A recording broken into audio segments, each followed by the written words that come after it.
আসসালামু আলাইকুম প্রিয় ষষ্ঠ শ্রেণীর শিক্ষার্থীরা, স্ক্রিনের সমস্যাটি দেখো। একটি খাতার দাম X টাকা, একটি কলমের দাম Y টাকা, একটি রাবারের দাম 1.5 টাকা। সেই হিসাবে 20 টাকায় কয়টি খাতা পাওয়া যাবে? 3টি খাতা, 5টি কলম, 9টি রাবারের মোট দাম কত? 60টি খাতা, 6টি রাবার, 4টি কলম কিনে দোকানদারকে 500 টাকা দিলে কত টাকা ফেরত পাওয়া যাবে যখন X = 20, Y = 10 and Z = 8? এই ধরনের সমস্যার সমাধান আমরা এভাবে করব। আর প্রথমে হলো 20 টাকায় কয়টি খাতা পাওয়া যাবে। আমরা জানি X টাকায় খাতা পাওয়া যায় একটি, অতএব 1 টাকায় খাতা পাওয়া যাবে, X 1-এর নিচে যাবে এবং 20 টাকায় খাতা পাওয়া যাবে, এবার 1-এর সাথে 20 গুণ হয়ে যাবে, নিচে X, 20/X টি লিখে দিলাম। এভাবে আমরা X টাকায় কয়টা খাতা, 20 টাকায় কয়টা খাতা পাওয়া যাবে সেটা বের করতে পারলাম। এবার 3টি খাতা, 5টি কলম, 9টি রাবারের দাম বের করব। খ নম্বর, একটি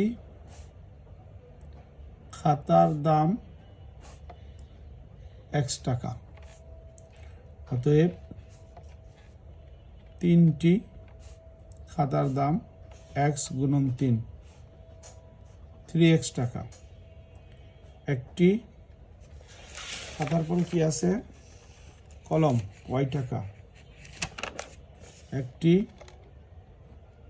কলমের দাম Y টাকা, তাইলে 5টি কলমের দাম Y × 5, 5Y টাকা। একটি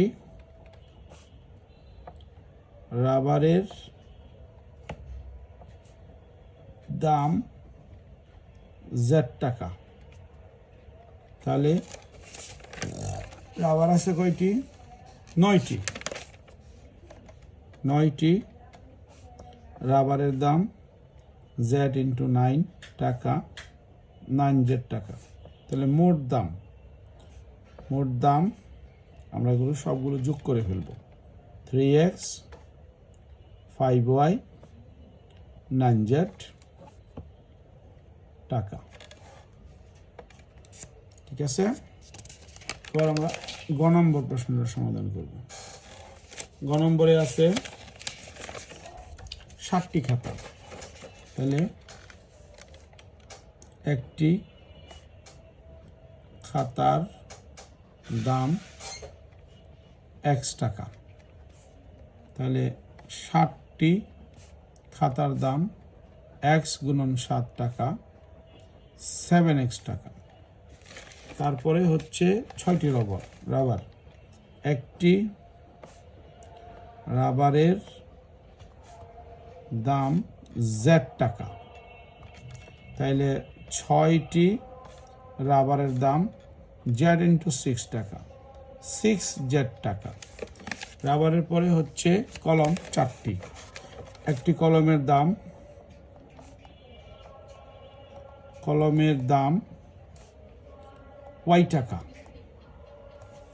তাইলে 4টি কলমের দাম Y × 4 টাকা, 4Y টাকা। তাহলে মোট দাম 7X + 6Z + 4Y টাকা। 7 × X এর মান 20, 6 × Z এর মান 8, 4 × Y এর মান 10 টাকা। 7 × 14, 140, 6 × 48, 4 × 40 টাকা। 8 4 8 3 4 12, 2 হাতে 1, 228 টাকা। তাহলে এগুলো হচ্ছে মোট দাম। তাহলে ফেরত পাওয়া যাবে, ফেরত পাওয়া যাবে 500 টাকা থেকে 228 টাকা আমরা বিয়োগ করে দেব।